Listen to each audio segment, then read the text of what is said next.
De seguro varios de ustedes se preguntaron cómo realmente los personajes de The Legend of Zelda llegaron al Super Smash Bros. Y siendo una franquicia muy importante de Nintendo, tenía sentido que varios de sus personajes llegaran al Super Smash Bros. Sin embargo, a base a los criterios de Masahiro Sakurai y otros motivos, descubriremos que estos personajes llegaron por diferentes motivos que realmente dejarán mucho que pensar. Sobre todo por el hecho de que tengamos 3 Links en el plantel. Esto y más lo veremos en este video. ¡Aloha! Bienvenidos a este nuevo video, en donde explicaremos cómo los personajes del universo de The Legend of Zelda llegaron al Super Smash Bros. Sé que algunas personas no lo saben, pero cada personaje tiene un motivo diferente del por qué llegaron ahí. Incluso del por qué algunos son clones y otros no. Lastimosamente esta franquicia ha sido afectada por esto, ya que la mitad de sus personajes son literalmente clones. Y no solo de la misma franquicia, sino que sacaron un clon de otra saga que no tiene nada que ver. Pero bueno, todo esto comenzó por el Super Smash Bros. Del Nintendo 64. Como lo mencioné en el video de cómo se agregaron los personajes de Mario, nos percatamos que todos los personajes de Nintendo fueron una necesidad para complementar este juego de lucha. Al inicio tomó en cuenta para iniciar todo esto con Mario, con ciertas dificultades, pero logrando el cometido para poder comenzar este crossover. Al inicio no se tomó todavía en cuenta a Link, ya que este mismo todavía se estaba desarrollando su juego, por ese entonces, que era el de Legend of Zelda Ocarina of Time. Recordemos que el desarrollo del juego comenzó mucho antes que se estrenara en 1999, además que el Ocarina of Time salió por 1998, así que tiene algo de sentido que por ese momento no pudiera saber cómo saldría el nuevo Link. Pero también es el hecho de que en ese entonces tuvo el privilegio de probar la beta de Ocarina of Time, antes de que este se estrenara oficialmente. Por esas razones tenemos el castillo de Hyrule como escenario en Smash, con la forma que tenía en la beta. Pero volviendo del por qué no eligió a Link todavía, es por esa razón que solo tomaron en cuenta a Mario, Samus, Donkey Kong y Fox respectivamente. Ya con esto agregaron los 4 restantes, quienes fueron Link, Pikachu, Kirby y Yoshi. Esto con el propósito de posicionar a los 8 personajes más populares de Nintendo, que originalmente sería de esta manera. Aunque ya sabemos que agregaron 4 personajes extras, pero eso no viene al caso por ahora.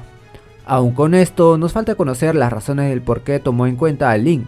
Sakurai originalmente quería un espadachín dentro del juego. Mar era otro candidato, con un estilo diferente, pero eso lo reservó para después. La cosa es que fue elegido por ser el personaje más representativo de The Legend of Zelda, que no lo era Zelda por muy gracioso que suene. Además de que esta franquicia es muy aclamada en Nintendo, por lo que no se podía obviar al personaje, si hablamos de personajes muy importantes de Nintendo. Contando también que se eligió al Link adulto por el simple hecho de que había salido el de Legend of Zelda Ocarina of Time. Aunque nos estamos adelantando un poco, pero la cosa es que Link ya forma parte de los 12 veteranos, aunque este sea su versión de Ocarina of Time. En las siguientes entregas irán variando dependiendo de qué Link represente en esos años. Algo interesante de esta franquicia en Smash es el hecho de que a pesar de que sus nombres son el mismo, y hasta el diseño se les parece, no son los mismos Links. Es decir, que cada Link de cada cierto juego es otro protagonista diferente, aunque tienen el mismo nombre. Es distinto a franquicias como Fire Emblem, en donde este cambia radicalmente de protagonistas, y de Mario, en donde siempre es el mismo personaje. Digamos que es una fusión de ambas, ya que en parte sí son el mismo concepto, pero en la historia son otros personajes. Y esto se aplicó a futuro con otros Links, que iremos mencionando poco a poco. Ya en el Super Smash Bros. Melee se agregaron más personajes de The Legend of Zelda en el plantel, y por fin llegó Zelda como personaje jugable. Como dijo Masahiro Sakurai, ¿cómo podría dejar de lado al personaje que tomó su mismo nombre de la franquicia? Porque Link no es Zelda, ¿no? De todas formas, no solo fue por esta razón, sino que ella fue el segundo personaje más votado en la encuesta que realizó Sakurai a sus seguidores, en la página web del Super Smash Bros. Aunque ese segundo lugar con la misma cantidad de votos, lo ganaron también otros 2 personajes, Sheik y Yao Lin. Sakurai tenía en la mira a Zelda por ser relevante, pero también a Sheik, por el hecho de que en Ocarina of Time era un personaje que atrajo muchos seguidores. Y como en el juego Zelda y Sheik son la misma persona, tuvo la brillante idea de hacer que sean 2 en 1, dando hincapié al hecho de que Sakurai quería hacer personajes totalmente novedosos, siendo el primer personaje intercambiable de la franquicia. Como había mencionado, Yao Lin también era otro personaje muy pedido por la comunidad. Y no solo por eso, sino que Sakurai declaró que el creador de The Legend of Zelda mencionó que el Link adulto es de una línea alterna, y el Link niño es la línea verdadera. Además de que realmente el Link niño siempre protagonizó los juegos antes de Ocarina of Time, y como para dar justicia al Link original, entonces se tomó en cuenta al personaje. También podríamos agregar el hecho de que Majora Max se haya estrenado por el año 2000 y que ese mismo Link niño salió de allí. Pero también está el otro hecho de que Sakurai quería urgentemente personajes clónicos para rellenar el roster. Y qué mejor tener al Link niño que mucha gente espera y que incluso su creador lo apoya. Entonces todo esto era lógico que pasara. Pero hubo otro personaje más de esta franquicia en Smash, y este fue Ganondorf, siendo el último personaje pensado para entrar en el Super Smash Bros. Melee. Por estas razones se tuvo muchos problemas con el personaje. En primera, fue un clon directo de Capitán Falcon. Y tú dirás, ¿qué tiene que ver este personaje con Ganondorf? Pues simplemente por sus movimientos que podrían calzar en este mismo. Y como era el personaje más votado de The Legend of Zelda, era obvio que tenían que agregarlo de alguna manera. Pero esto perjudicó a la larga al personaje, siendo considerado un clon de Capitán Falcon, que pertenece a otra franquicia ajena a The Legend of Zelda, algo que poco a poco se está arreglando, pero no con mucho éxito. Aunque bueno, se sabe que Ganondorf fue tomado del mismo Ocarina of Time, que es la representación humana de Ganon, siendo este el villano principal de The Legend of Zelda. Obviamente es un personaje muy importante, que posiblemente no hubiera aparecido en este Smash, pero Sakurai le dio esa oportunidad por ciertos factores que le beneficiaban. En primera, que calzaba con Capitán Falcon, y podría hacerse un clon. En segunda, el modelo en 3D fue reciclado de una demo técnica para la GameCube, esto mostrando los modelos en 3D que se podrían observar en la consola, para la Space World 2000. En esta misma demo se veía a Link y a Ganondorf enfrentándose con espadas, y esta misma espada se usó para una Town, que posteriormente sería usado como un ataque. Y de esta forma Ganondorf llegó al Super Smash Bros. Melee, de la manera poco convencional que nos acostumbraba Sakurai. Ya para el Super Smash Bros. Brawl se tuvo un cambio por tendencia, en este caso el Twilight Princess fue el juego del momento para esta franquicia, por lo que se tenía que cambiar sí o sí a los personajes de Ocarina of Time por los de Twilight Princess. Es por ello que tenemos a Link, Zelda y Ganondorf con sus versiones que conocemos, aunque con el caso de Sheik es más una mecánica de Zelda que no forma parte del lore del juego.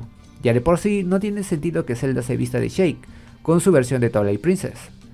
O tal vez sí, ya que realmente Sheik sí va a aparecer en Twilight Princess, siendo una transformación de la Zelda de esa versión, pero fue removido la idea. Tal vez eso explica el por qué Sakurai siguió manteniendo esta mecánica a pesar del cambio que hubo. Ya aclarando esto, debemos tomar en cuenta el hecho de que Young Link fue descartado, o más bien reemplazado, como mencioné en mi video del por qué Young Link fue descartado del Super Smash Bros.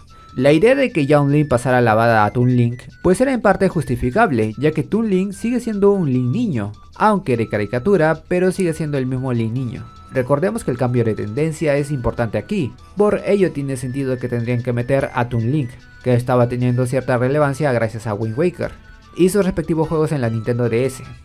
Y creo que también es por el hecho de que no quería meter a 3 Links en el mismo plantel, aunque eso ya es una realidad.